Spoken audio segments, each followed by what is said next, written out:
love pour days. They're so fun. They're my favorite. You get to play in the mud like when I was a kid. I always dreamed of playing in the mud as an adult, and I get to still. So it's pretty fun. So we are day 2. This is going to be pour day. So we got the job all prepped out, and basically what we're going to do is we're going to pour. So we are going to lay down some mud for you guys. So stick around, check it out, and enjoy how to pour concrete circle drive. I did watch a YouTube video last night on how to do it, so I'm pretty prepped. All right, enjoy. I'm gonna go over some of the tools, show you guys what you're gonna need for a pour day.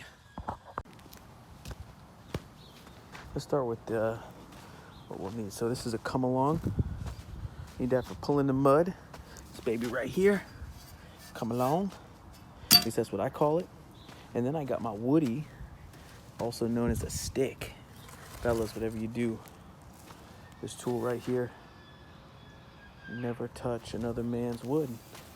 Here we go. This is my smooth stick, my woody. And then we got the bull float for finishing. This baby right here. For the final finish, we got my broom. Concrete boots you're gonna need. You don't want to be in here with regular boots or no boots.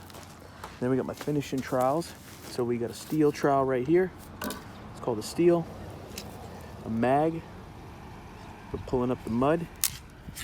And then my edge knee boards, which you will see what they are used for. And then last but not least, we got the wheelbarrow for the clean out at the end.